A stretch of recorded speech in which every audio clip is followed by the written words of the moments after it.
पाताळगंगा नदी किनाऱ्यावरील श्री गजानन महाराज मंदिराजवळील नदीपात्राला सध्या जलपर्णीचा भीषण विळखा पडला आहे.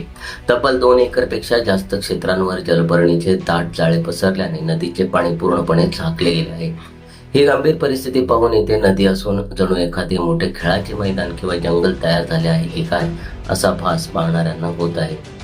या संकटामुळे पाताळगंगा नदीवर मासेमारी करून जीवन जगणाऱ्या स्थानिक आदिवासी आणि भोई बांधवांमध्ये तीव्र नाराजी आणि चिंतेचे वातावरण पसरले आहे. दरम्यान गजानन महाराज मंदिराजवळ पाताळगंगेतील पाणी अडवले जाते, परंतु गेल्या काही दिवसांपासून नदीत वाढलेल्या या जलपर्णी वनस्पतीमुळे पाण्याचा नैसर्गिक प्रवाह पूर्णपणे खंडित झाला असून त्याचा प्रवाहावर मोठा परिणाम होत आहे. धक्कादायक बाब म्हणजे या दाट जलपर्णीमध्ये नदीतील लहान जीव अडकून मृत पावत आहेत. या भागात जलपर्णीचे रान माजल्याने नदीचे अस्तित्वच धोक्यात आले आहे. या परिसरातील अनेक आदिवासी आणि भोई समाजातील कुटुंबाचा उदरनिर्वाह पूर्णपणे पाताळगंगा नदीतील मासेमारीवर अवलंबून आहे, परंतु नदीपात्रावर पसरलेल्या या जलपर्णीच्या जाळ्यामुळे आता मासेमारी करणे अत्यंत धोक्याचे आणि अशक्य झाले आहे.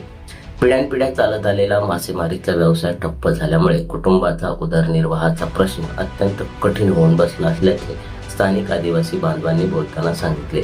प्रशासनाने या समस्येची गंभीर दखल घेऊन तातडीने जलपर्णी हटवावी अशी मागणी आता जोर धरत आहे. सम्राट मराठी लाईव्हसाठी राहुल जाधव सह ब्युरो रिपोर्ट रसाळ. तुम्ही पाहत आहात सम्राट मराठी लाईव्ह.